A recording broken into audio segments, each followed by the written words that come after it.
Quando cheguei ao casamento do meu filho, ele me esperava na porta e disse: "Eu não te convidei, mãe. A família inteira decidiu que você já não faz mais parte de nós. Por favor, vá embora daqui." Eu sorri e respondi com calma: "Tudo bem, filho, mas não esqueça de olhar o seu telefone." Fui embora. Quando ele olhou o telefone, sabe aquele momento em que seu coração para de bater, mas você continua em pé? Foi exatamente isso que senti quando meu filho Henrique estendeu o braço na frente do meu corpo, impedindo minha entrada na igreja. Eu estava impecável. Tinha escolhido um vestido azul petróleo que custou R$ 2.800. Uma fortuna para quem sempre viveu com simplicidade. Passei 3 horas no salão naquela manhã, unhas feitas, cabelo preso num coque elegante que a cabeleireira jurou que ficaria perfeito para a mãe do noivo. Perfume importado que guardava há anos para uma ocasião especial. E qual ocasião seria mais especial que o casamento do meu filho único? A igreja estava linda. Flores brancas cobriam cada centímetro da entrada. Convidados entravam em seus trajes de gala, rindo, tirando fotos. Eu via tudo aquilo com um sorriso nervoso no rosto, segurando firme a bolsa de couro que pertenceu à minha mãe. Dentro dela, meu celular vibrava insistentemente. Mensagens que eu não respondia. Ligações que eu ignorava. Eu sabia o que estava prestes a acontecer. Quando subi os degraus da escadaria, meu filho surgiu como uma sombra na porta. Henrique estava diferente, mais magro. O rosto tenso, olheiras profundas. O terno cinza carvão que vestia era claramente caro demais para nosso padrão, e eu sabia exatamente quem havia escolhido. Atrás dele, 2 seguranças de terno preto cruzaram os braços. Como se eu fosse uma ameaça, como se mãe fosse sinônimo de perigo. "Mãe," ele começou, mas a voz falhou. Engoliu seco. Desviou o olhar. Eu não disse nada. Apenas esperei. Meu coração martelava tão alto que sentia nas têmporas, mas mantive o rosto sereno. Eu não te convidei para estar aqui." Silêncio. As pessoas ao redor começaram a notar. Olhares curiosos, sussurros. "A família inteira decidiu..." Ele pausou, como se as palavras queimassem a boca. "Decidiu que você já não faz mais parte de nós. Por favor, mãe, vá embora daqui." Senti cada palavra como uma faca, mas nenhuma lágrima caiu. Não ali, não na frente deles. Olhei para dentro da igreja e vi ela, Fabiana, a noiva, de pé entre os bancos, vestido branco justo, marcando um corpo que ela sempre fez questão de exibir.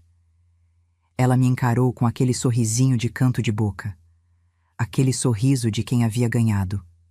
Respirei fundo. "Tudo bem, filho." Minha voz saiu calma, firme. "Mas não esqueça de olhar o seu telefone." Henrique franziu a testa, confuso. Abriu a boca para dizer algo, mas eu já estava virando as costas. Desci os degraus devagar, um passo de cada vez, cabeça erguida, postura impecável. Como minha mãe me ensinou. Miriam, dignidade não se curva para ninguém. Entrei no carro que o motorista de aplicativo mantinha ligado. Fechei a porta. E só então, quando o carro começou a se afastar daquela igreja linda e daquele filho que eu não reconhecia mais, só então, uma única lágrima escorreu. Mas não era lágrima de derrota. Era lágrima de quem acabara de soltar a bomba. Porque dentro daquele telefone que eu pedi para Henrique olhar, estava tudo. Cada mentira, cada manipulação, cada segredo sujo que Fabiana escondeu dele durante 2 anos inteiros. E em 10 minutos, quando ele abrisse aquela mensagem programada, o casamento que ela tanto sonhou ia desmoronar como castelo de areia. Mas para você entender como cheguei até esse momento, preciso voltar no tempo. Voltar para o dia em que meu marido Osvaldo fechou os olhos pela última vez e me deixou sozinha nesse mundo com um único pedido. Proteja nosso filho, Miriam, mesmo que seja de si mesmo. Se você quer descobrir o que estava naquele telefone e como uma mãe de 68 anos conseguiu virar o jogo contra a nora mais manipuladora que você já viu, inscreva-se no canal agora. Porque essa história está só começando, e o pior ainda não aconteceu. 2 anos antes daquele dia na igreja, eu estava sentada numa cadeira de hospital que rangia a cada movimento. O cheiro de desinfetante queimava minhas narinas. Luzes fluorescentes piscavam no teto. E meu marido, Osvaldo, segurava minha mão com uma força que eu não sabia que ele ainda tinha. 63 anos de vida, 42 de casamento. Tudo resumido naquele quarto branco e frio. O câncer foi cruel. Rápido. 6 meses do diagnóstico até o fim. Câncer de pâncreas, aquele que os médicos chamam de silencioso, porque quando você descobre, já é tarde demais. Osvaldo sempre foi um homem discreto, trabalhador. Acordava às 5 da manhã todos os dias para abrir a pequena fábrica de peças automotivas que construímos juntos, tijolo por tijolo. Eu ficava no escritório cuidando da parte administrativa, das contas, dos fornecedores. Éramos uma dupla. Um complementava o outro, mas ninguém sabia disso. Para Henrique, para os vizinhos, para todo mundo, Osvaldo era só mais um trabalhador comum. A gente morava numa casa simples de 120 metros quadrados, num bairro classe média de São Paulo. Carro popular, roupas sem marca, jantar em casa, nunca em restaurante caro. Osvaldo me ensinou isso. Miriam, dinheiro grita quando você quer mostrar e sussurra quando você quer guardar. E nós guardamos. Promete uma coisa para mim. Osvaldo sussurrou naquela última noite, a voz arranhada pela morfina. Não deixa ninguém saber do dinheiro ainda. Nosso filho precisa amadurecer primeiro. Eu prometi, mesmo sem entender completamente. 3 dias depois, enterrei meu marido debaixo de uma chuva fina que parecia chorar junto comigo. Henrique estava ao meu lado, segurando um guarda-chuva preto. Ele tinha 40 anos na época. Solteiro. Trabalhava numa empresa de tecnologia com um salário razoável, nada excepcional. Morava num apartamento alugado na Zona Oeste. Após o enterro, sentei com o advogado, Dr. Augusto, um homem de 70 anos que conhecia Osvaldo desde que éramos jovens. Dona Miriam, vou ser direto com a senhora. Ele abriu uma pasta grossa. O patrimônio que seu marido deixou é considerável. Considerável era um eufemismo. A fábrica, que funcionava há 35 anos, valia R$ 1.200.000. A casa onde morávamos, que Osvaldo quitou há 20 anos e reformou completamente 5 anos atrás, estava avaliada em 890 mil. Tínhamos um apartamento de 2 quartos alugado na Vila Mariana, que rendia 3.500 por mês. Investimentos em CDB e Tesouro Direto somavam 900 mil. E ainda havia uma pequena chácara no interior de São Paulo, herança dos pais de Osvaldo, avaliada em 210 mil. Total, R$ 3.200.000. Eu fiquei paralisada olhando aqueles números. E tem mais, Dr. Augusto continuou, empurrando um envelope lacrado na minha direção. O testamento. Osvaldo foi muito claro nas instruções. A senhora pode abri-lo agora, mas... Ele pediu que esperasse o momento certo para revelar a Henrique. Abri o envelope com mãos trêmulas. A letra de Osvaldo estava ali, firme como sempre. Miriam, meu amor, se você está lendo isso, é porque parti. Deixo tudo nas suas mãos, porque confio em você, como nunca confiei em mais ninguém. Henrique receberá sua parte quando estiver pronto. Não quando completar uma idade. Não quando casar. Mas quando demonstrar que tem a maturidade de valorizar o que conquistamos com sacrifício. Você saberá quando chegar esse momento. Até lá, proteja nosso legado e se proteja também. Nem todo mundo que diz te amar realmente ama. Seu eterno Osvaldo. Dobrei a carta e a guardei no fundo da minha bolsa. Decidi não contar a Henrique, não ainda. Continuei vivendo na mesma casa, mesmo carro, mesma rotina. A fábrica ficou sob a administração de um gerente de confiança que Osvaldo havia treinado por anos. Os lucros entravam na minha conta bancária todo mês, cerca de R$ 18.000 líquidos, mas eu mantinha tudo discreto. Gastava pouco, investia o resto. Henrique nunca perguntou. Ele assumiu que eu vivia da pensão do pai e talvez de algumas economias. Ofereceu ajuda financeira 2 ou 3 vezes, que eu educadamente recusei, dizendo que estava bem, filho, não se preocupe. Eu achava que estava fazendo a coisa certa, mantendo o legado seguro até que meu filho mostrasse estar pronto para recebê-lo. Mas então, 6 meses depois do enterro, Henrique apareceu na minha casa num domingo à tarde. Estava diferente, sorrindo demais. Aquele tipo de sorriso bobo que homem apaixonado tem. Mãe, preciso te apresentar alguém. Abri a porta e vi uma mulher loira, bronzeada artificial, salto 15 centímetros, vestido justo demais para uma tarde de domingo. Ela tinha uns 30 e poucos anos no máximo, unhas postiças vermelhas, maquiagem pesada e um brilho nos olhos que eu não consegui decifrar naquele momento. Oi, sogra, ela disse com uma voz aguda, estendendo a mão cheia de anéis. Sou a Fabiana, prazer finalmente te conhecer. Apertei a mão dela, fria, calculista.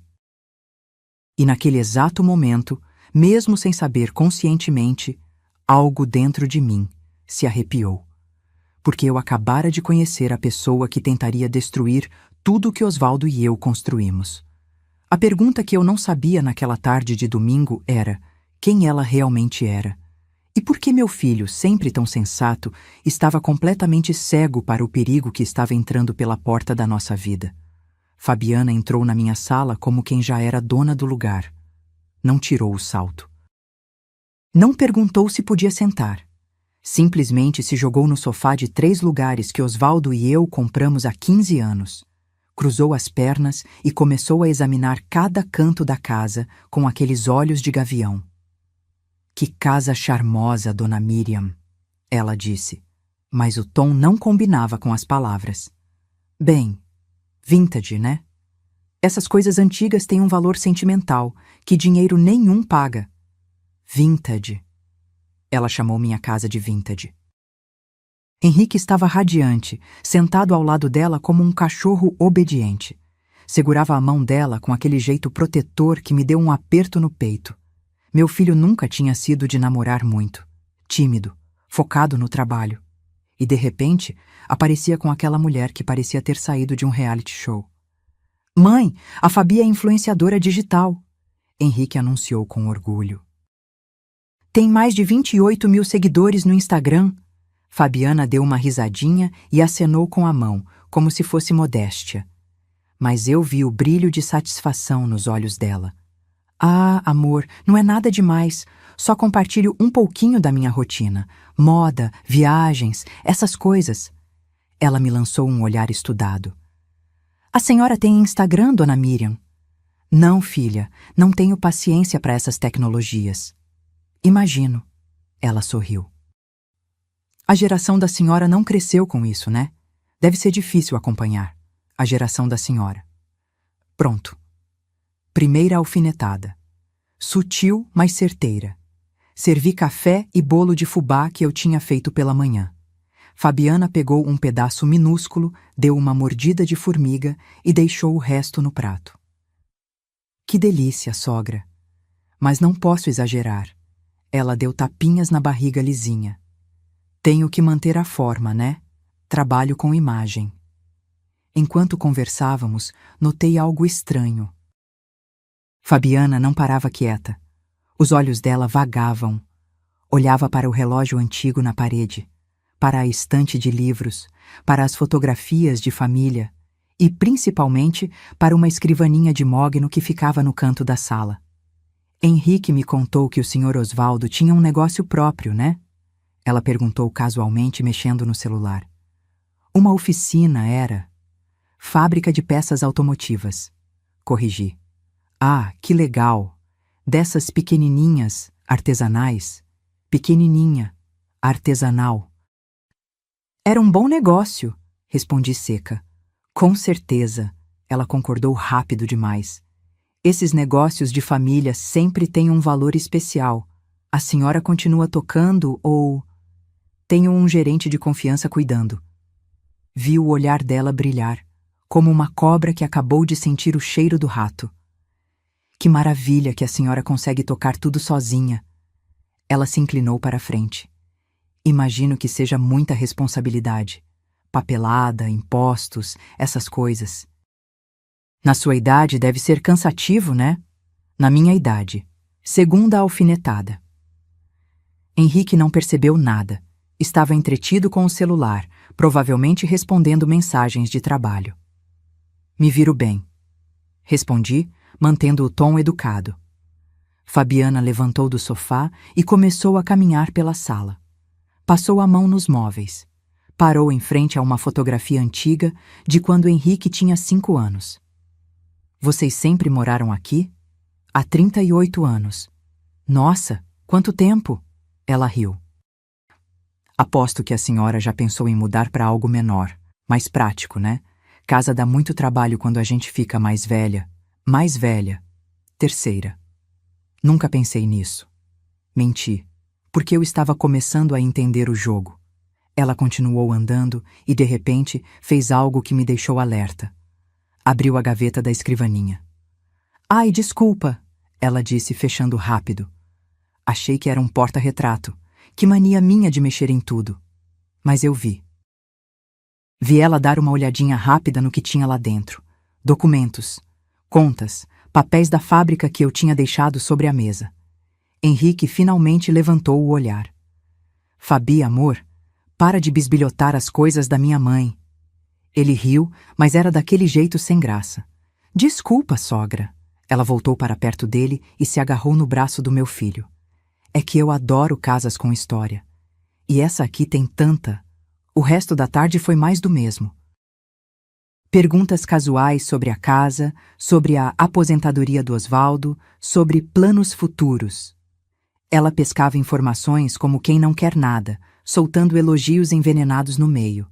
Quando finalmente foram embora, já era noite. Henrique me abraçou na porta. Gostou dela, mãe?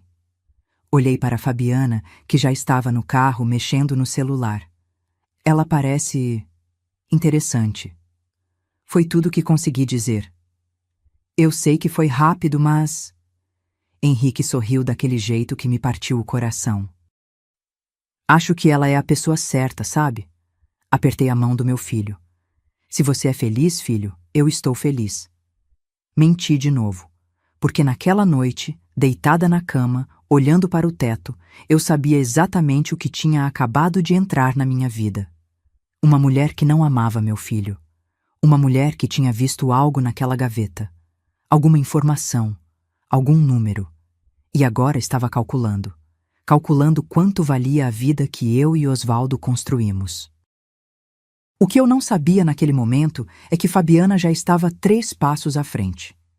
E que em menos de 3 meses ela iria fazer um pedido que mudaria tudo entre mim e meu filho para sempre. 3 meses depois daquela tarde, meu telefone tocou às 7 da manhã de um sábado. Era Henrique, a voz trêmula de empolgação. Mãe, eu pedi ela em casamento. E ela disse sim. Sentei na cama ainda atordoada pelo sono. 3 meses. 90 dias de namoro e ele já estava noivo. Filho. Isso não é muito rápido? Mãe, quando você sabe, você sabe. Ele respondeu com aquela certeza irritante de quem está apaixonado. A Fabi disse uma coisa linda ontem, que a gente não precisa esperar anos para ter certeza quando 2 almas se encontram. Almas se encontram. Fabiana tinha enchido a cabeça do meu filho com essas frases de autoajuda barata. E quando seria o casamento? Daqui a 4 meses.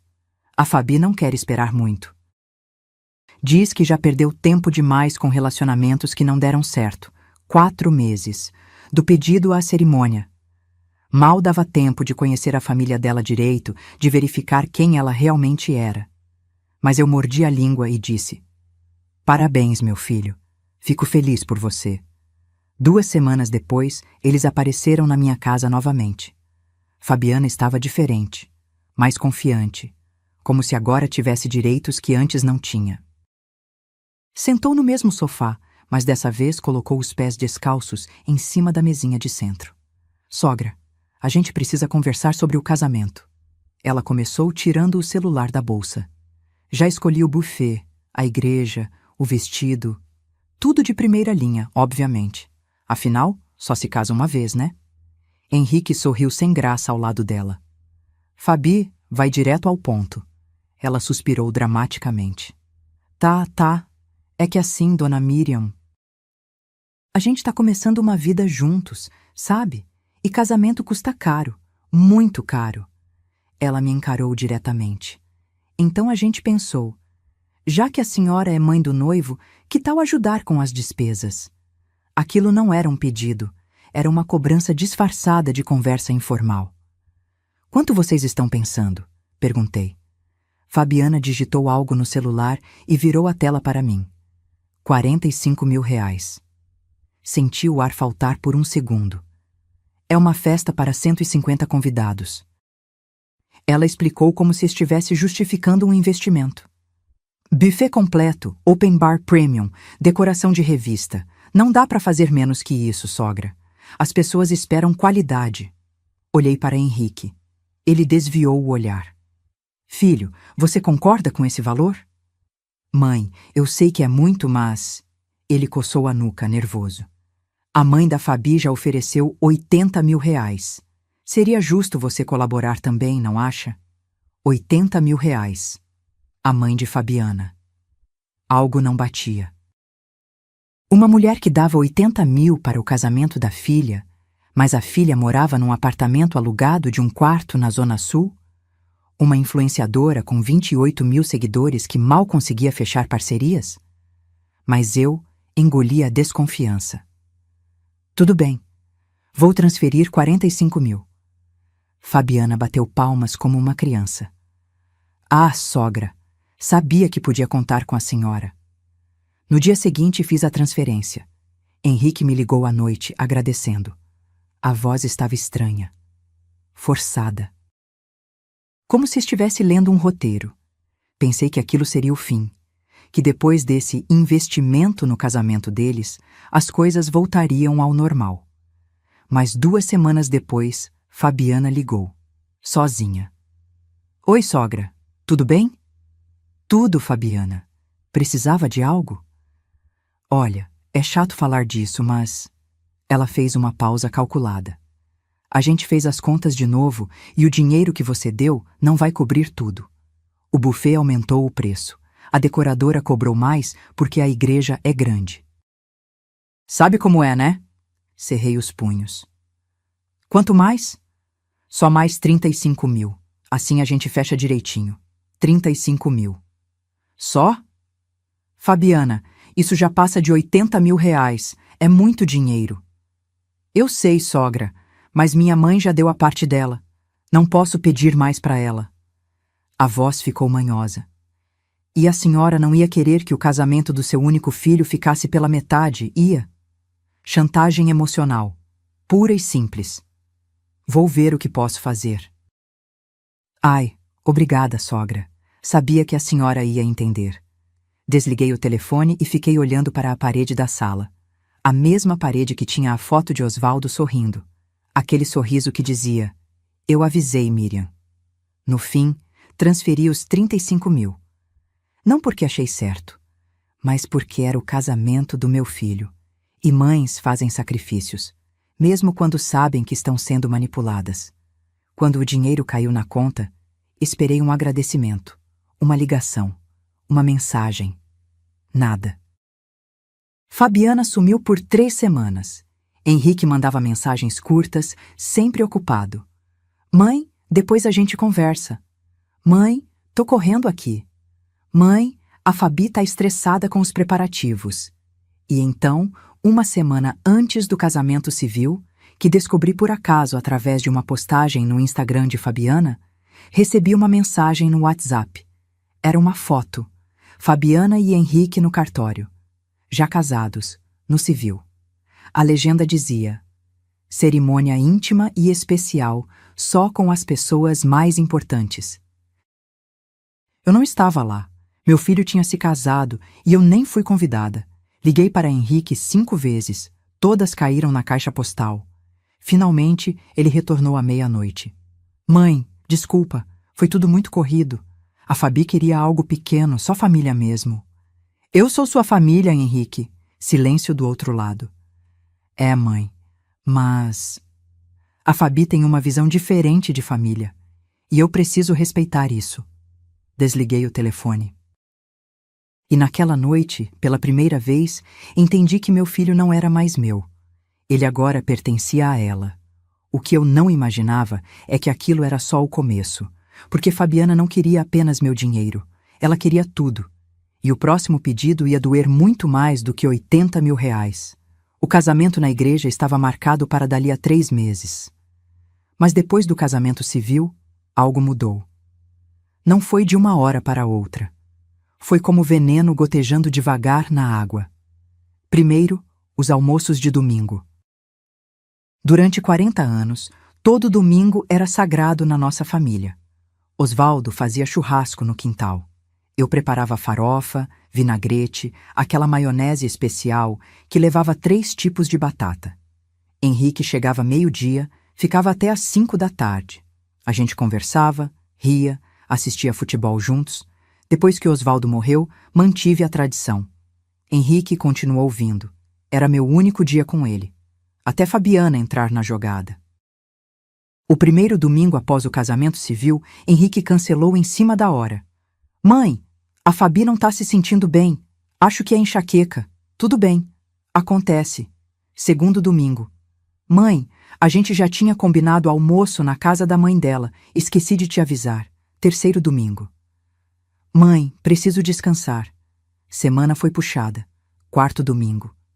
Ele nem ligou, simplesmente não apareceu. Liguei 6 vezes.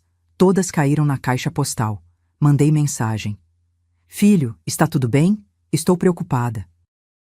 Resposta veio 4 horas depois. Tá tudo sim, mãe. Depois a gente conversa. Conversa que nunca acontecia. E aí começaram as desculpas cada vez mais esfarrapadas. Reunião de trabalho no domingo, viagem de última hora. Fabiana não se sentia confortável. Fabiana estava cansada. Fabiana. Tudo era Fabiana. Tentei ser compreensiva. Afinal, eles eram recém-casados. Precisavam de tempo juntos. Eu entendia. Ou pelo menos tentava entender. Mas então veio o golpe que realmente doeu. Descobri, por pura coincidência, através da Dona Conceição, minha vizinha fofoqueira que via tudo, que Henrique e Fabiana jantavam toda quinta-feira na casa da mãe dela. Vi eles saindo de lá semana passada, Miriam. Dona Conceição comentou enquanto regava as plantas. Carro dele estava estacionado na frente. Fiquei sabendo que é tradição deles agora. Toda quinta-feira. Meu filho tinha tradição de jantar com a sogra dele, mas não tinha mais tempo para almoçar com a própria mãe. Engoli o choro seco e agradeci a informação. Naquela noite não consegui dormir. Fiquei olhando o teto, repassando cada conversa, cada desculpa, cada cancelamento. E percebi o padrão. Fabiana estava me cortando da vida do meu filho, devagar, estrategicamente. As ligações também diminuíram. Antes, Henrique me ligava pelo menos 3 vezes por semana. Conversávamos sobre trabalho, sobre o dia dele, sobre bobagens, mãe e filho. Depois do casamento, as ligações caíram para 1 por semana. Depois, 1 a cada 15 dias. E sempre rápidas, apressadas, com Fabiana chamando no fundo. Amor, vem aqui rapidinho. E ele. Mãe, depois eu te ligo, tá? Nunca ligava. Comecei a notar também que ele não atendia mais minhas ligações. Simplesmente deixava tocar até cair na caixa postal. E quando retornava, se retornava, sempre dizia a mesma coisa. Desculpa, mãe. Tava no silencioso. 1 vez, 2, 3, 10 vezes no silencioso. Então descobri por acaso que ele estava ativo no WhatsApp. Online, postando stories no Instagram, respondendo comentários, mas não tinha 2 minutos para atender a mãe. O pior veio quando percebi que existia um grupo de família no WhatsApp. Família Carvalho. o sobrenome do Henrique.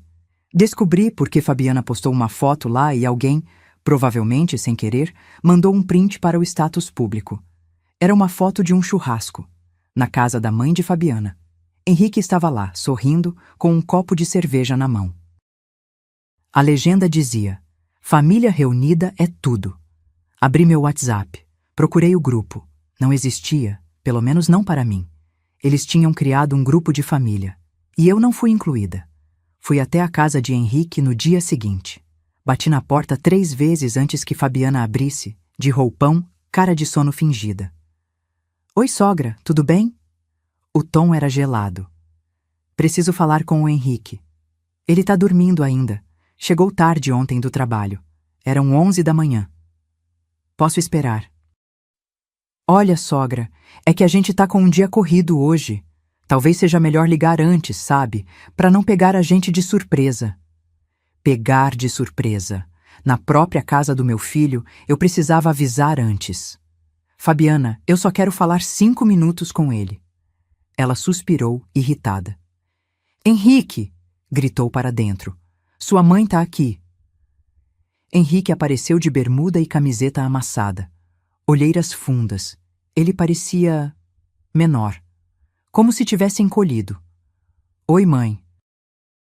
"Aconteceu algo?" "Aconteceu que você sumiu, filho. Faz 1 mês que não nos vemos direito." Fabiana cruzou os braços, encostada no batente. "Henrique, fala para sua mãe que você trabalha, tem uma vida, responsabilidades." Ele olhou para ela, depois para mim. "Mãe, você precisa entender que agora eu tenho minha própria família." As palavras saíram mecânicas, decoradas. "Não posso mais viver em função só de você. Preciso cuidar da minha esposa também. Minha própria família." Como se eu não fosse mais família.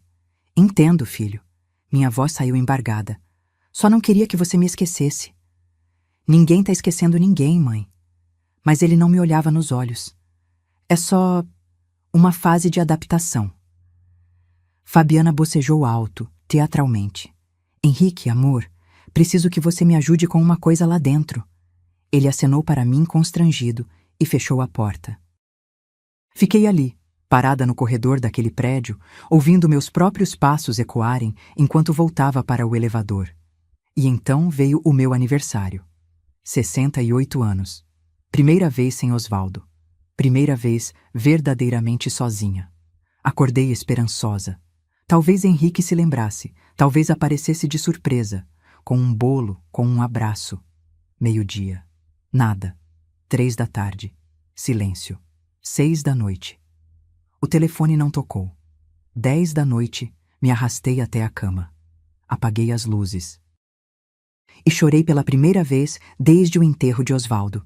Às 11h47 da noite, o celular vibrou. Era uma mensagem de Henrique. "Parabéns, mãe. Felicidades." Uma mensagem automática, fria, sem alma, nenhuma ligação, nenhum áudio, só aquilo. E foi naquele momento, deitada no escuro, limpando as lágrimas com as costas da mão, que tomei uma decisão. Eu não ia mais implorar por atenção.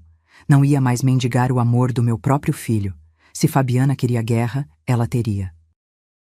Mas não do jeito que ela esperava.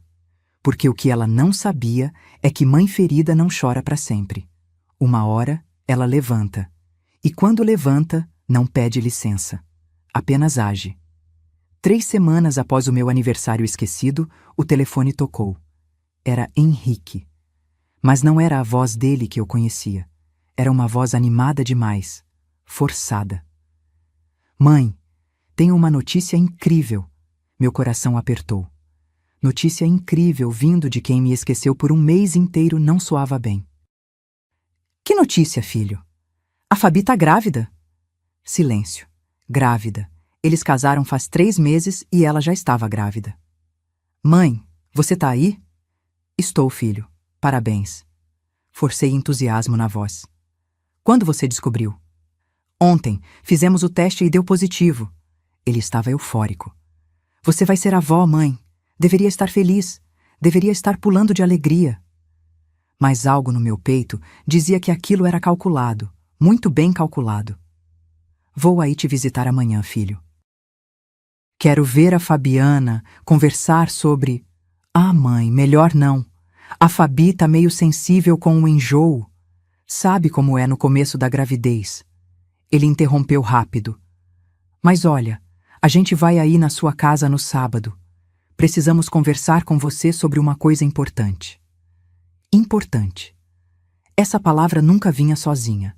Sempre trazia problemas atrás. Sábado chegou. Eram 10 da manhã quando a campainha tocou. Abri a porta e lá estavam eles.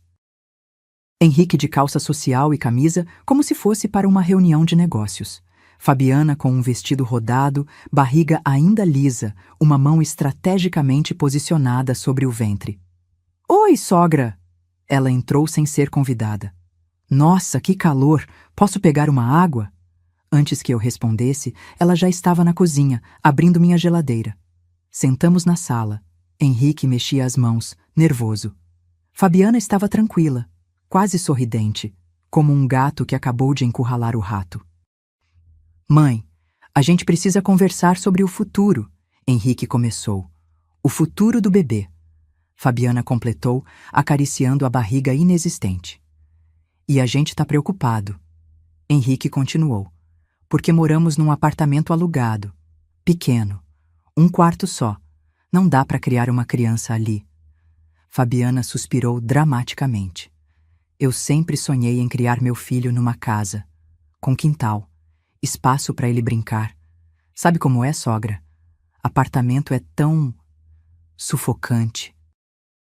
Senti o chão fugir debaixo dos meus pés. Eu sabia exatamente onde aquilo ia dar. E a gente pensou... Henrique engoliu seco. Já que você mora sozinha nessa casa grande? Grande demais para uma pessoa só. Fabiana emendou. A gente queria propor algo. Henrique tirou um envelope da pasta que trouxe. Fabiana se inclinou para a frente. A ideia é simples, sogra. Você passa a casa pro nome do Henrique. Assim garante o futuro do seu neto. Ela falou como se fosse a coisa mais lógica do mundo. E claro, a senhora pode continuar morando aqui. Não vamos tirar a senhora de casa, imagina. Podem continuar morando aqui. Na minha própria casa. Como se fosse um favor. Henrique empurrou o envelope na minha direção. Mãe, a gente já conversou com um advogado. Ele preparou os papéis. É só assinar. A voz dele tremia levemente. É pela segurança do bebê. Pela família. Abriu o envelope com mãos trêmulas. Era uma escritura de doação. Em vida. Transferindo a propriedade da minha casa, avaliada em R$890 mil, para o nome de Henrique, sem nenhuma cláusula de usufruto vitalício, sem nenhuma proteção legal para mim. Se eu assinasse aquilo, a casa deixaria de ser minha, e eles poderiam me tirar dali quando quisessem. Filho, isso é muito repentino. Repentino? Fabiana riu, mas era uma risada dura. Sogra, seu neto vai nascer daqui a 8 meses. Precisa de um teto, de estabilidade. Oh, vocês podem comprar uma casa. Henrique tem um bom salário. Mãe, você sabe que com aluguel, contas, agora com bebê vindo... Henrique desviou o olhar. Não consigo juntar dinheiro para a entrada de um imóvel. Fabiana bufou, impaciente. Olha, dona Miriam, vou ser direta. Ela cruzou as pernas, aquela pose de quem estava no controle. A senhora já viveu sua vida. Teve sua casa, seu casamento, tudo. Agora é a nossa vez, a vez do seu neto. Já viveu sua vida. Como se eu fosse uma pilha usada que precisava ser descartada. E se eu não quiser doar a casa? O clima mudou imediatamente. Fabiana ergueu uma sobrancelha. Henrique ficou vermelho. Mãe, você não quer garantir o futuro do seu neto? A voz dele saiu acusatória. Claro que quero, filho, mas existem outras formas. Outras formas? Fabiana interrompeu. Tipo o quê? Emprestar dinheiro que vocês nunca vão ver de volta? Ajudar com o aluguel eternamente? Fabiana, por favor. Henrique tentou acalmá-la, mas ela estava em chamas agora. Não, Henrique. Sua mãe precisa entender. Ela se levantou, apontando o dedo para mim. A senhora é egoísta, egoísta. Fica nessa casa enorme, sozinha, enquanto seu filho e seu neto vão morar num apartamento minúsculo alugado. Que tipo de avó faz isso? Fabiana. Henrique levantou também, mas a voz dele não tinha autoridade nenhuma. É verdade, Henrique. Ela continuou. Sua mãe nunca pensou em mais ninguém além dela mesma. Olha essa casa, esses móveis velhos. Ela não faz nada, não ajuda ninguém, só fica aí sentada revirando o passado. As lágrimas subiram, mas não caíram. Fabiana, acho melhor vocês irem embora. Minha voz saiu firme. Ótimo, ela pegou a bolsa. Vamos embora sim, mas não venha depois reclamar que não vê seu neto, porque eu não vou trazer meu filho para visitar uma avó que não se importa com ele. Henrique ficou parado, olhando para mim, depois para ela. Henrique, vamos! Fabiana já estava na porta. Mãe, eu... Vai, filho, vai com sua esposa. Ele baixou a cabeça e seguiu Fabiana. A porta bateu. Fiquei ali, segurando aqueles papéis, lendo cada linha daquela armadilha legal que quase assinei, e percebi algo. Eles tinham ido num advogado, tinham preparado documentos, tinham planejado aquilo. Não foi ideia de última hora. Foi calculado. Fabiana sabia exatamente o que estava fazendo. Peguei meu celular e liguei para o doutor. Augusto, o advogado de confiança de Osvaldo. Doutor Augusto, preciso de um favor. Urgente. Claro, dona Miriam. O que aconteceu? Preciso proteger meu patrimônio. E preciso descobrir algumas coisas sobre alguém. Entendo. Vou precisar de nomes. Fabiana Cristine dos Santos. Respirei fundo. E quero saber tudo sobre ela. Porque se ela achava que eu era uma velha boba que ia entregar tudo de bandeja, estava muito enganada. Mães não são bobas. Mães são estratégicas. E quando acordam... O jogo vira. Depois daquela tarde explosiva, o silêncio veio como uma sentença. Não o silêncio comum, mas aquele silêncio pesado, intencional, que grita mais alto que qualquer palavra.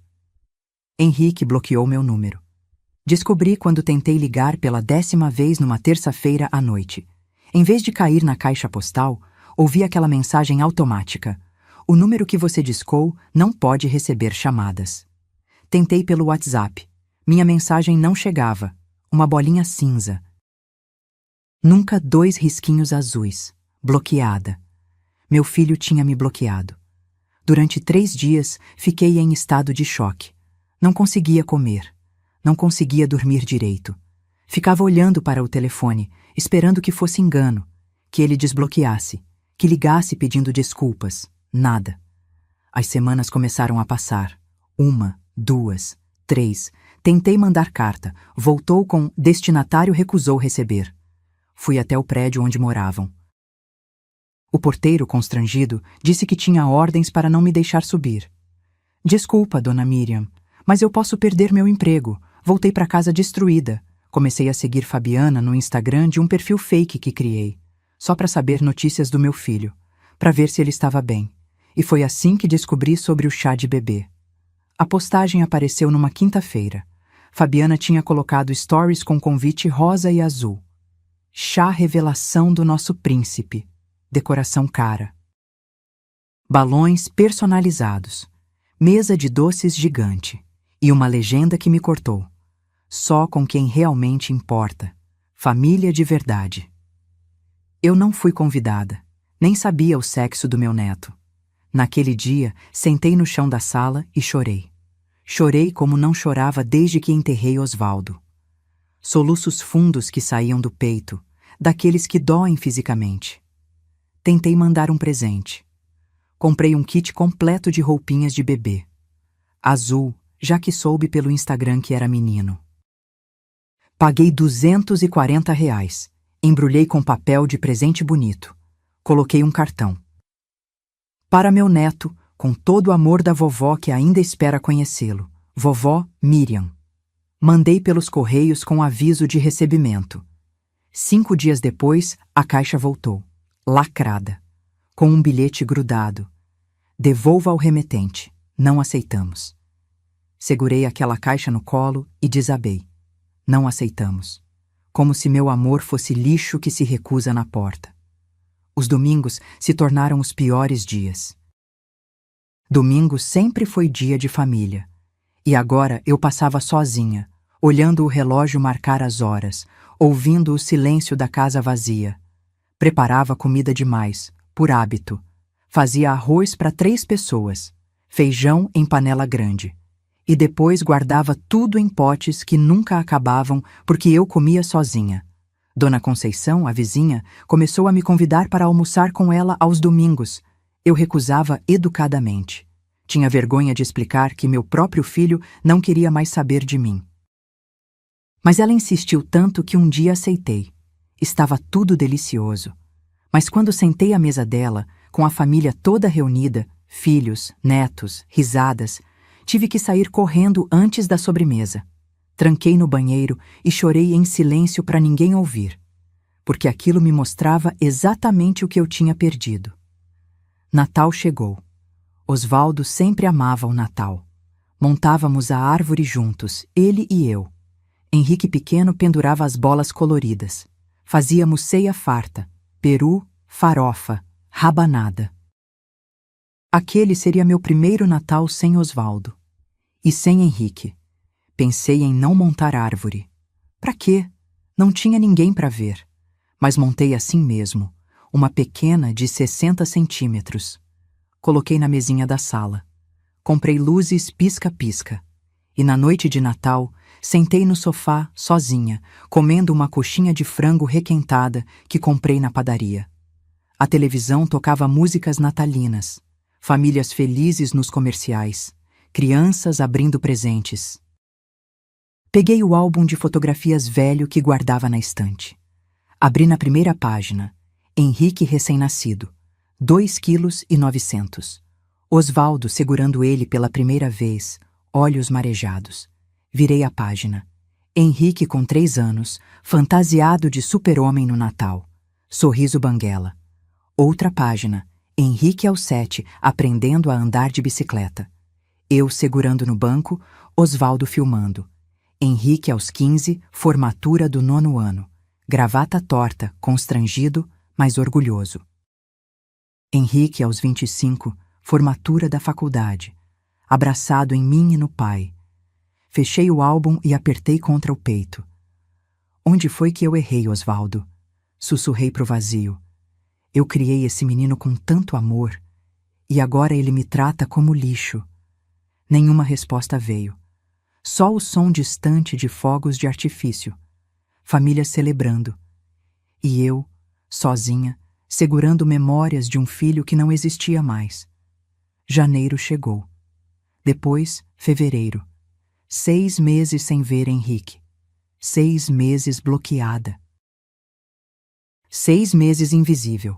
Comecei a ter pensamentos ruins, daqueles que a gente não deveria ter, mas que aparecem nas madrugadas solitárias. E se eu morresse agora? Quanto tempo demoraria para ele saber? 1 semana? 1 mês? Será que ele viria no meu enterro?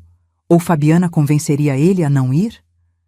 Esses pensamentos me assustavam, mas também me despertavam, porque uma noite, deitada na cama, olhando para o teto, uma frase do Osvaldo voltou na minha cabeça. Algo que ele disse pouco antes de morrer. Miriam, amor não é sacrifício eterno, é limite. Quem ama de verdade sabe quando parar de aceitar desrespeito. E foi ali, naquela madrugada de fevereiro, às 3 da manhã, que decidi. Não ia mais chorar. Não ia mais esperar que Henrique voltasse. Não ia mais ser vítima. Se eles me tiraram da vida deles, eu ia descobrir o porquê.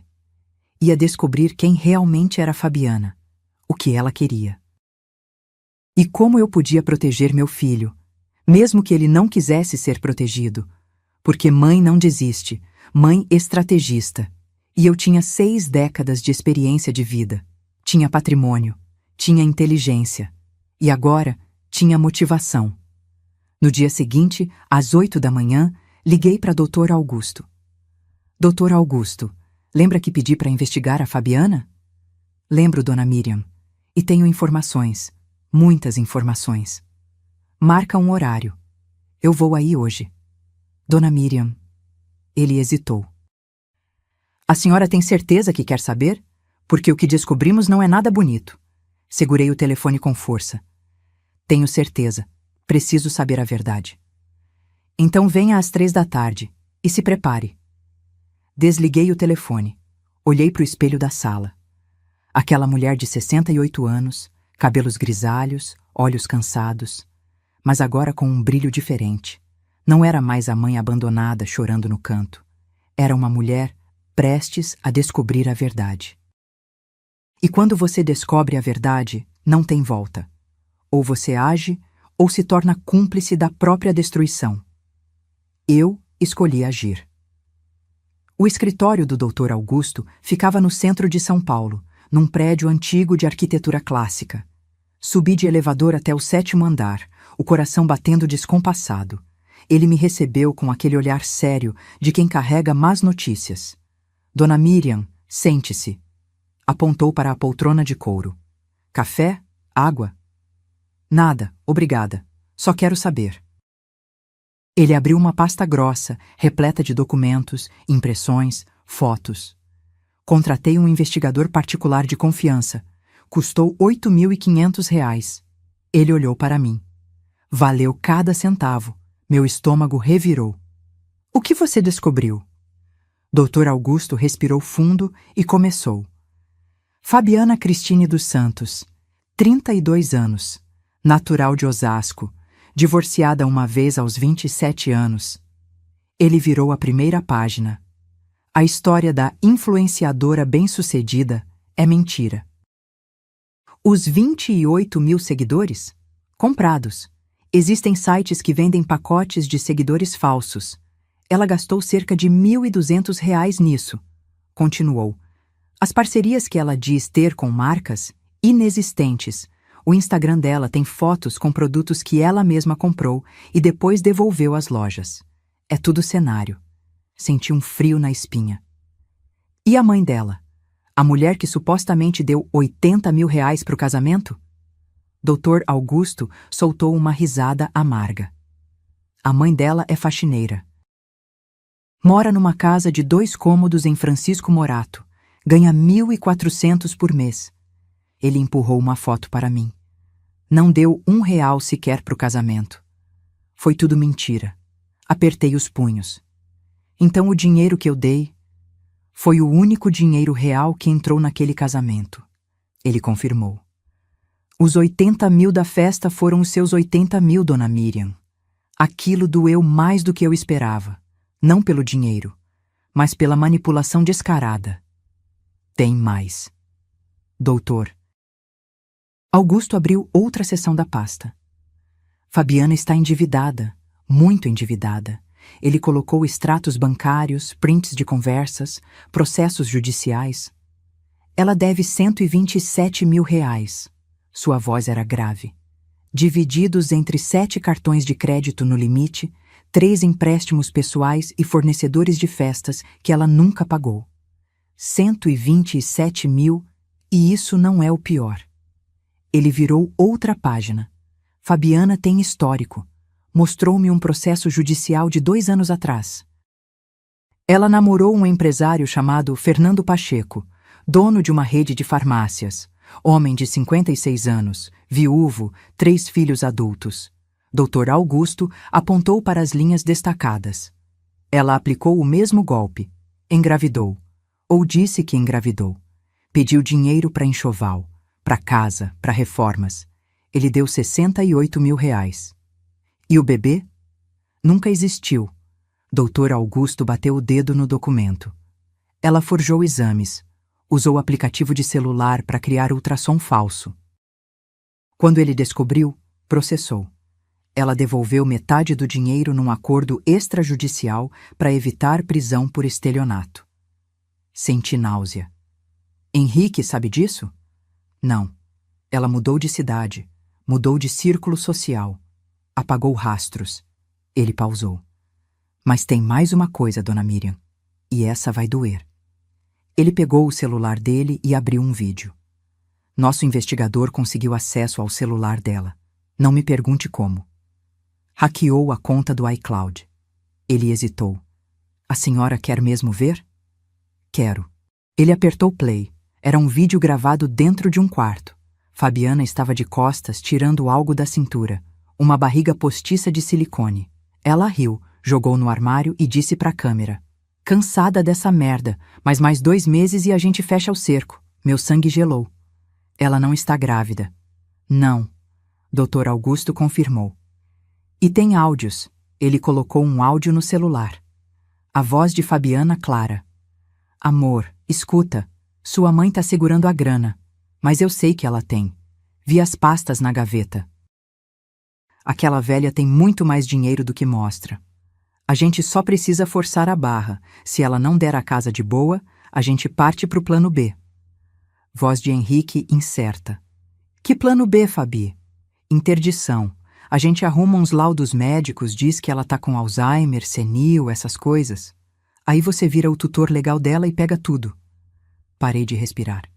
Ela estava planejando me internar à força. Exatamente. Dr. Augusto desligou o áudio. E tem mais. Ela tem um amante. Mostrou fotos. Fabiana beijando outro homem. Um cara novo, musculoso, tatuado. Personal trainer de uma academia na Zona Sul. Nome dele é Renan. Eles se encontram toda terça e quinta enquanto Henrique está no trabalho. Olhei para todas aquelas provas espalhadas na mesa. Mentiras, dívidas, golpes anteriores, gravidez falsa, traição, plano de interdição. Fabiana não era apenas uma interesseira, era uma criminosa. Dr. Augusto. Henrique sabe de algo disso? Nada. Ele balançou a cabeça. Seu filho está completamente enganado. Ela manipula ele psicologicamente. Clássico caso de abuso emocional. Isola da família, cria dependência, distorce a realidade. Eu preciso mostrar isso para ele. Ele não vai acreditar. Dr. Augusto foi direto. Ela já plantou na cabeça dele que a senhora é o problema. Se você chegar com essas provas agora, ele vai achar que é mentira, que você inventou tudo por ciúmes. Então, o que eu faço? Ele cruzou os dedos sobre a mesa. A senhora espera o momento certo. E quando ele estiver vulnerável, quando a máscara dela cair sozinha, aí sim a senhora age. Peguei todas as provas. Dr. Augusto copiou tudo em pendrive, imprimiu os documentos principais, salvou os vídeos e áudios. Guarda isso como se fosse ouro, Dona Miriam, ele alertou. E não conta pra ninguém. Ninguém. Se vazar que você sabe, ela vai acelerar os planos e pode fazer algo pior. Saí daquele escritório com uma pasta debaixo do braço e um peso no peito. Durante o caminho de volta para casa, fiquei pensando. Meu filho estava sendo destruído por aquela mulher. Financeiramente, emocionalmente. E eu, a mãe dele, estava ali assistindo de longe, bloqueada, excluída. Mas agora eu tinha armas, tinha verdade, tinha provas. Só precisava do momento certo. Cheguei em casa, tranquei a porta, fechei as cortinas, abri a pasta e reli cada documento. Vi os vídeos de novo, escutei os áudios. E então, no fundo da pasta, encontrei algo que Dr. Augusto tinha colocado. Um bilhete escrito à mão. Dona Miriam, Osvaldo me pediu uma vez para proteger a senhora caso algo acontecesse. Ele era meu amigo de 40 anos. Prometi a ele. Essas informações são sua blindagem. Use com sabedoria, mas use. Segurei aquele bilhete e chorei. Mas não era choro de dor. Era choro de força. Porque agora eu sabia a verdade. E verdade, no momento certo, destrói qualquer mentira. Faltava apenas uma coisa. A oportunidade perfeita. E ela viria. Na porta de uma igreja. No dia em que meu filho achava que estava começando sua vida, quando na verdade estava prestes a ver tudo desmoronar, 6 meses de silêncio absoluto, 6 meses sem uma palavra do meu filho. Até que numa terça-feira, às 11 da noite, meu telefone tocou. Número desconhecido. Quase não atendi. Pensei que fosse propaganda, mas algo me fez apertar o botão verde. Alô? Silêncio do outro lado. Respiração pesada. Alô? Repeti. Mãe. A voz era baixa, embargada. Sou eu, Henrique. Meu coração disparou. Sentei na cama, apertando o telefone com força. Filho, eu... Ele pausou. Som de alguém fungando. Eu sei que faz tempo que a gente não conversa. 6 meses. Meio ano de bloqueio, de dor, de abandono. E ele resumia em faz tempo. Estou te ouvindo, filho. Outro silêncio longo. Eu ouvia vozes ao fundo, abafadas. Uma delas era certamente Fabiana. É sobre o casamento, o da igreja. Henrique disse rapidamente. É daqui a 3 dias, sábado. 3 dias. E ele estava me avisando agora. A Fabi, ele hesitou. Ela disse que você pode vir. Se quiser, se eu quiser. Como se fosse um favor, uma concessão generosa dela. Por que a mudança de ideia, filho? Perguntei, mantendo a voz neutra. É que... Ele gaguejou. A família da Fabi perguntou onde estava a mãe do noivo. E ficou. Estranho explicar que você não ia. Então ela achou melhor te convidar. Entendi tudo naquele momento. Não era um convite. Era uma jogada de imagem. Fabiana não queria parecer a vilã que afastou o noivo da mãe. Precisava de mim lá para as aparências. Entendo. Respirei fundo. Vou estar lá, filho. Sério? Ele pareceu surpreso, como se esperasse que eu recusasse. Sério, não perderia o casamento do meu único filho. Tá bom então. A voz dele era estranha, sem emoção, mecânica. É às 3 da tarde, Igreja Nossa Senhora das Graças, na Vila Madalena. Estarei lá. Mãe, eu... Ele começou, mas foi interrompido por uma voz feminina ao fundo. Henrique, desliga isso logo. Preciso ir, até sábado. E desligou. Fiquei ali com o telefone na mão, processando. 3 dias. 3 dias até o momento que eu tinha esperado por 6 meses. Levantei e fui até o armário onde guardava a pasta que Dr. Augusto me deu. Peguei o pendrive com todas as provas, vídeos, áudios, documentos, fotos, tudo que provava quem Fabiana realmente era. Mas como eu entregaria isso para o Henrique? Ele não ia me ouvir. Se eu chegasse com acusações, ele me expulsaria antes mesmo de ver as provas. Precisava ser algo que ele não pudesse ignorar. Algo que ele abrisse por curiosidade, por impulso. E então tive uma ideia. No dia seguinte, procurei um técnico de informática que Dr. Augusto havia recomendado. Um rapaz de uns 30 anos, cabelo comprido, óculos grossos. Dona Miriam? Ele me cumprimentou na porta do pequeno escritório dele. Doutor. Augusto me ligou. Disse que a senhora precisa de um serviço delicado. Preciso colocar arquivos no celular do meu filho. Expliquei, mas de forma que ele só consiga abrir num horário específico. Ele coçou o queixo. Mensagem programada com anexos protegidos? Exatamente. Posso fazer. Ele acenou para eu sentar. Mas vou precisar de acesso ao aparelho dele ou às credenciais da nuvem. Puxei da bolsa uma foto antiga. Henrique adolescente, com um cachorro vira-lata que tivemos por anos. O nome do cachorro era Belisco. Eu disse. Meu filho usava senhas relacionadas a ele. Belisco 2010, Belisco 123, variações assim. Sempre foi sentimental com senhas. O rapaz sorriu. Vou tentar. Me dá o número do celular dele e o e-mail. Passei as informações. Ele começou a digitar freneticamente. Tentou 5, 6 combinações. Na 7ª, acertou.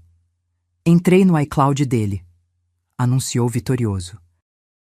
Agora é só programar a mensagem. Passei o pendrive. Quero que ele receba tudo isso, às 15h10 do sábado, 10 minutos depois que a cerimônia começaria. Pode deixar. Ele trabalhou por 40 minutos, criando uma mensagem que ficaria invisível até o horário programado. Pronto.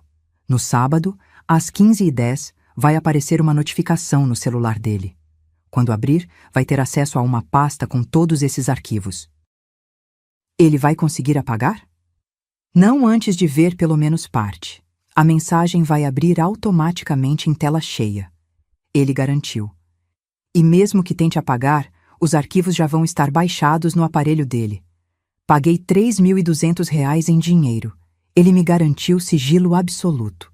Voltei para casa com o coração acelerado. Estava tudo pronto. Sábado chegou mais rápido do que imaginei. Acordei às 6 da manhã. Tomei banho demorado, passei 2 horas me arrumando. Coloquei o vestido azul petróleo que tinha comprado. Fui ao salão. Fiz unhas, cabelo, maquiagem leve. Olhei no espelho antes de sair. Parecia uma mãe feliz indo ao casamento do filho, mas por dentro era uma estrategista indo para a guerra. Peguei um Uber. O motorista era um senhor simpático que tentou conversar sobre o casamento. Fingi entusiasmo. Quando chegamos na igreja, meu estômago embrulhou. Era linda. Flores brancas por todo lado. Tapete vermelho na entrada. Convidados elegantes chegando em carros importados. Vi Fabiana de longe, dando instruções para os fotógrafos. O vestido de noiva era espalhafatoso. Cheio de pedrarias. Cauda de 3 metros. Devia ter custado uma fortuna. Minha fortuna, provavelmente. Comecei a subir os degraus. E então Henrique apareceu na porta. Foi quando tudo que eu tinha planejado, tudo que eu tinha ensaiado, tudo que eu pensei que diria, simplesmente aconteceu. Ele me barrou. Os seguranças cruzaram os braços. E eu ouvi aquelas palavras que vão me assombrar para sempre. Eu não te convidei, mãe. A família inteira decidiu que você já não faz mais parte de nós. Por favor, vá embora daqui. Olhei nos olhos do meu filho e vi um estranho. Tudo bem, filho. Minha voz saiu calma, firme. Mas não esqueça de olhar o seu telefone. A confusão passou pelo rosto dele, mas eu já estava descendo os degraus, cabeça erguida, postura impecável. Entrei no Uber e pedi para ir embora. O motorista percebeu minha expressão. A senhora tá bem? Estou. Sorri através das lágrimas. Pela primeira vez em meses, estou bem. Porque às 15h10, quando meu filho abrisse aquele telefone e visse a verdade, tudo que Fabiana construiu com mentiras ia ruir. E eu não precisaria dizer uma palavra. A verdade falaria por mim. E quando a verdade grita, não tem mentira que resista. Não tem manipulação que sobreviva. Não tem vilão que escape. Cheguei em casa às 15h05, 5 minutos antes da bomba explodir. Sentei no sofá da sala com um copo de água na mão. Meus dedos tremiam. Olhava para o relógio na parede. Cada segundo parecia uma eternidade. 15h08, 15h09, 15h10. Naquele exato momento, a 200 metros dali, dentro daquela igreja cheia de flores brancas e mentiras, meu filho estava abrindo o celular. O que aconteceu na igreja, contado depois por testemunhas, Henrique estava ao lado de Fabiana no altar. O padre começava a cerimônia. Os padrinhos alinhados, fotógrafos posicionados. O celular dele vibrou no bolso interno do paletó. Ele tentou ignorar, mas vibrou de novo, e de novo. Fabiana lançou um olhar irritado. O padre pausou, constrangido. Desculpa. Henrique sussurrou, tirando o aparelho. A tela acendeu sozinha. Uma notificação grande, impossível de ignorar. Mensagem urgente de Miriam. Abrir agora. Ele franziu a testa. Tocou na notificação. A tela ficou preta por 2 segundos. Depois abriu uma pasta. A primeira coisa que apareceu foi um vídeo. Henrique apertou play sem pensar. Era Fabiana, no quarto deles, tirando a barriga postiça de silicone, rindo, jogando no armário. Cansada dessa merda, mas mais 2 meses e a gente fecha o cerco. O sangue de Henrique gelou. Ele olhou para Fabiana. Ela estava de perfil, sorrindo para as câmeras, ajeitando o véu, voltou a olhar para o celular, rolou para baixo. Havia áudios, dezenas deles, apertou o primeiro. Volume baixo, mas audível. Voz de Fabiana. Amor, escuta, sua mãe tá segurando a grana, mas eu sei que ela tem. Vi as pastas na gaveta. Aquela velha tem muito mais dinheiro do que mostra. Voz dele próprio. Que plano B, Fabi? Voz dela. Interdição. A gente arruma uns laudos médicos, diz que ela tá com Alzheimer, senil, essas coisas. Aí você vira o tutor legal dela e pega tudo. As mãos dele começaram a tremer. Continuou rolando. Fotos. Fabiana beijando outro homem, na academia, no estacionamento de um motel. Datas e horários marcados, toda terça e quinta enquanto ele trabalhava. Documentos judiciais. Um processo de 2 anos atrás. Estelionato. Vítima. Fernando Pacheco. Acusada. Fabiana Cristine dos Santos. Extratos de dívidas. R$ 127 mil em nome dela.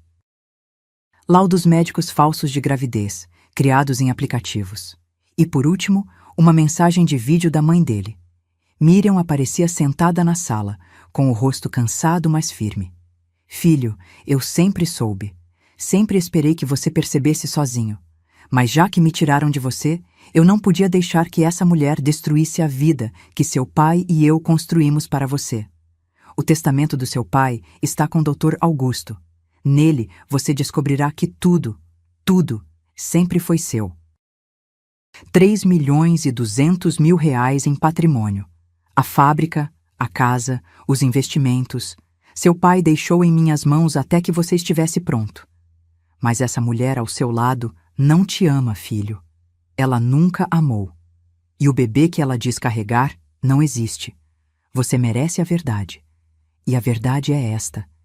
Eu nunca deixei de te amar. Mesmo quando você me abandonou. Mesmo quando me bloqueou. Mesmo quando me expulsou da igreja hoje. Sua mãe que nunca vai desistir de você. O vídeo terminou. Henrique ficou paralisado, o celular tremendo na mão. O padre tentou continuar. Então, se alguém souber de algum impedimento...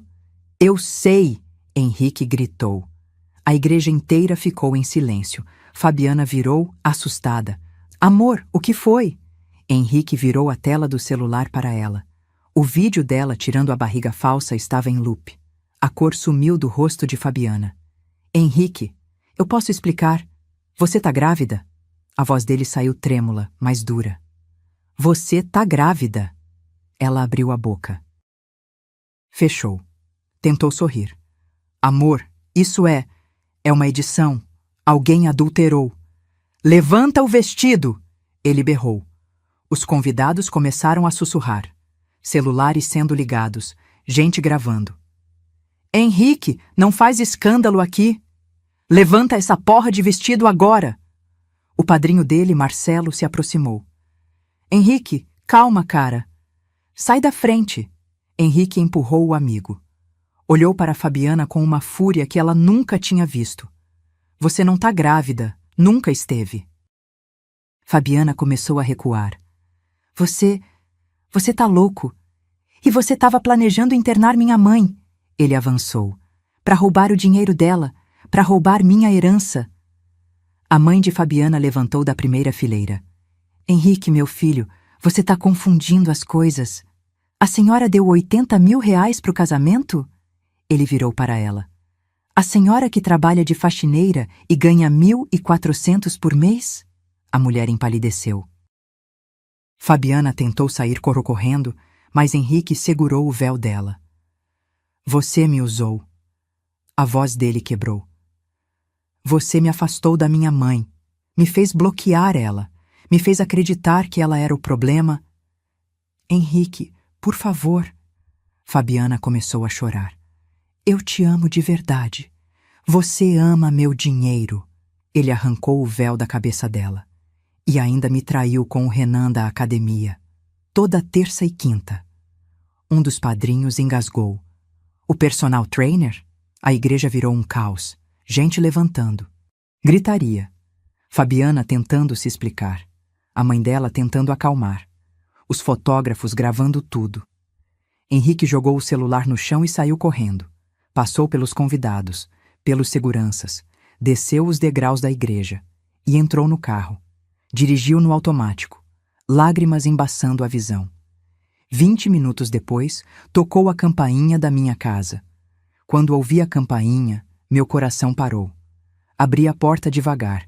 Henrique estava ali, terno amarrotado, gravata torta, rosto vermelho de tanto chorar. Ele olhou para mim e desabou. Caiu de joelhos na minha frente, soluçando, abraçando minhas pernas. Mãe, mãe, me perdoa. Ele chorava feito criança. Me perdoa, mãe. Eu fui um idiota. Eu te machuquei. Eu te abandonei. Ajoelhei junto com ele. Abracei meu filho. Apertei ele contra meu peito como fazia quando ele era pequeno. Shh, tá tudo bem, filho. Tá tudo bem agora. Não tá. Ele gritou entre soluços. Eu te bloqueei. Eu te expulsei da igreja. Eu acreditei nela ao invés de acreditar em você. Você estava manipulado, filho. Não foi sua culpa. Foi sim, ele murmurou entre lágrimas. Eu escolhi ela. Escolhi o lado errado. E quase perdi você para sempre. Segurei o rosto dele entre minhas mãos. Mas não perdeu. Eu ainda tô aqui. Ele me abraçou com tanta força que doeu. Mas era uma dor boa. A dor de ter meu filho de volta. Ficamos ali, no chão da sala, chorando juntos, por tempo que pareceu eterno. Quando finalmente conseguimos levantar, sentamos no sofá. Henrique enxugou os olhos. Mãe, o que o vídeo disse sobre a herança do pai é verdade? Respirei fundo. É. Seu pai deixou 3.200.000 reais. A fábrica, a casa, investimentos. Metade é sua. Sempre foi. Ele só pediu que eu esperasse você amadurecer. Henrique balançou a cabeça, incrédulo. E eu tentei te tirar a casa. Tentei te forçar a assinar aqueles papéis. Você não sabia, filho. Ela te cegou. Eu devia ter percebido. Ele colocou as mãos no rosto. Todas as bandeiras vermelhas estavam lá. E eu ignorei todas, porque eu era covarde, porque eu estava sozinho, porque você queria ser amado. Completei. E não tem nada de errado nisso. O que eu não sabia naquele momento é que Fabiana tentaria dar o último golpe. E que 3 semanas depois, a polícia bateria na porta dela com um mandado de prisão por estelionato, falsidade ideológica e tentativa de apropriação indébita. Mas isso é história para outro momento. 1 ano depois, sentei na varanda da minha casa, aquela mesma casa que quase perdi, e olhei para o quintal. O sol da tarde de domingo iluminava as árvores que Osvaldo plantou há 20 anos. O cheiro de churrasco vinha do fundo, onde Henrique mexia na grelha. Mãe! Ele gritou. A carne tá no ponto. Já vou, filho. Levantei devagar. 69 anos pesam um pouco mais nas pernas, mas o coração estava leve. Caminhei até o quintal e vi a cena que pensei que nunca mais veria. Meu filho sorrindo de verdade. Não aquele sorriso forçado dos tempos de Fabiana, mas um sorriso largo, genuíno, que alcançava os olhos. Ao lado dele estava Carolina. Eles se conheceram 8 meses atrás. Ela trabalhava no departamento financeiro da fábrica, a mesma fábrica que Henrique agora administrava junto comigo. Carol tinha 38 anos, 2 filhas de um casamento anterior, cabelo cacheado natural e um jeito direto de falar que me conquistou no primeiro almoço. Nada de maquiagem exagerada, nada de salto 15, nada de fotos posadas para Instagram. Só uma mulher real, com vida real, problemas reais e amor real. Dona Miriam, deixa eu te ajudar com a salada. Carol veio ao meu encontro sorrindo. Obrigada, filha. Filha, eu a chamava assim naturalmente agora, porque era isso que ela era. A filha que eu nunca tive e que a vida me trouxe de presente. As duas meninas dela, Laura e Júlia, de 8 e 10 anos, brincavam no balanço que Henrique instalou mês passado. Risadas infantis enchiam o ar. Sentamos todos à mesa. Aquela mesma mesa de madeira onde eu passei tantos domingos sozinha. Mas agora estava cheia. Henrique serviu a carne. Carol montou os pratos das meninas. Eu trouxe a farofa, o vinagrete, aquela maionese especial. Vovó, essa maionese é a melhor do mundo, Laura disse, lambuzada até as orelhas. Vovó. Meu coração apertou de uma forma boa, porque mesmo sem laço de sangue, aquelas crianças me chamavam assim, e eu era avó delas com a mesma intensidade que seria de um neto biológico. Depois do almoço, enquanto Carol ajudava as meninas a lavarem as mãos, Henrique sentou ao meu lado na varanda. Mãe, preciso te contar uma coisa. Olhei para ele. O advogado da Fabiana ligou ontem. Meu estômago se apertou. Mesmo depois de 1 ano, o nome dela ainda causava esse efeito. O que ele queria? Ela está presa há 9 meses. Henrique olhou para as próprias mãos. Condenada a 3 anos e meio por estelionato, falsidade ideológica e tentativa de extorsão. E agora ela quer... Ela quer que eu escreva uma carta ao juiz pedindo redução de pena. E você vai escrever? Ele respirou fundo. Não. A voz saiu firme. Eu passei 1 ano inteiro em terapia para entender que eu fui vítima de abuso psicológico. Que ela me manipulou, me isolou, quase me fez perder você. Ele olhou nos meus olhos. Perdoar não significa esquecer, e não significa ser cúmplice. Segurei a mão dele. Seu pai ficaria orgulhoso do homem que você se tornou. Eu queria que ele estivesse aqui para ver. Ele está vendo. Apontei para o céu. Tenho certeza. Naquele momento, Carol apareceu na porta. Henrique, amor, as meninas querem saber se você conta aquela história do dragão antes de dormir. Já vou. Ele levantou, mas antes de ir, me abraçou. Te amo, mãe. Também te amo, filho. Fiquei sozinha na varanda por alguns minutos. Peguei o celular e abri a galeria de fotos. Tinha uma foto recente. Henrique, Carol, as meninas e eu. Tirada a semana passada num churrasco parecido com esse. Todos sorrindo. Todos de verdade. Salvei a foto e coloquei como papel de parede. Então, abri uma pasta antiga. Fotos de 1 ano atrás. Henrique e Fabiana. Os sorrisos falsos. Os poses ensaiadas. O vazio disfarçado de felicidade. Apertei excluir pasta inteira. Tem certeza que deseja apagar? Sim, tenho certeza. Toquei em confirmar, e foi libertador. Naquela noite, depois que todos foram embora, sentei no sofá com uma xícara de chá. A casa estava em silêncio, mas era um silêncio diferente. Não era mais o silêncio da solidão. Era o silêncio do descanso depois de um dia cheio. Olhei para a fotografia de Osvaldo na estante. Consegui, amor, sussurrei. Protegi nosso filho, do jeito que você me pediu. E juro que senti uma brisa suave passar pela sala, mesmo com as janelas fechadas. Peguei meu caderno, aquele onde comecei a escrever essa história há 6 meses, incentivada pela terapeuta, e escrevi a última linha. Aprendi que amor de mãe não é ser capacho, é ser fortaleza. E fortalezas sabem quando abrir os portões, e quando deixar o inimigo do lado de fora. Aprendi que perdoar não significa aceitar o inaceitável. Que família não é quem compartilha sangue, mas quem compartilha respeito. E aprendi, acima de tudo, que nunca é tarde para recomeçar. Mesmo aos 69 anos, mesmo depois de tudo. Porque enquanto houver amor verdadeiro, haverá sempre um caminho de volta para casa. Fechei o caderno. E pela primeira vez em 2 anos, desde que Osvaldo partiu, dormi em paz completa. 3 anos depois. Cena final. A fábrica agora tinha o nome na fachada, Indústria Carvalho em Filho, desde 1989. Henrique estava no escritório, revisando contratos. Bateram na porta. Entra! Era eu com uma caixa nas mãos. Trouxe bolo de fubá. Seu favorito. Mãe, você vai me matar de diabetes. Ele riu, mas já estava pegando um pedaço. Sentei na cadeira em frente à mesa dele. Sabe o que seu pai dizia? O quê?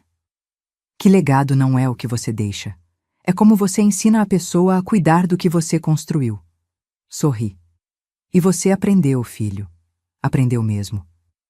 Ele parou de mastigar, olhos marejados. Obrigado por não desistir de mim, mãe. Mães nunca desistem. Levantei e beijei a testa dele. Elas só esperam o momento certo de agir.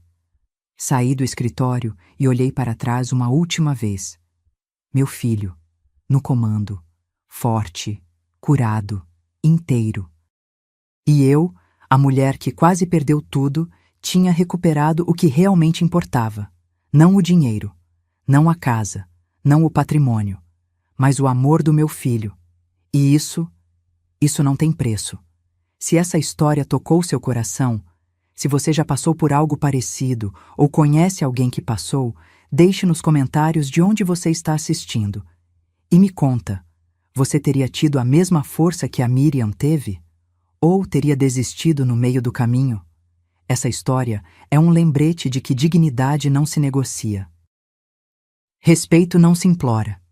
E amor verdadeiro resiste a qualquer tempestade. Curta esse vídeo, se inscreva no canal e ative o sininho para não perder as próximas histórias. Porque aqui a gente não conta só histórias, a gente conta vida. Um abraço forte no seu coração. E lembre-se, você é mais forte do que imagina. Até a próxima.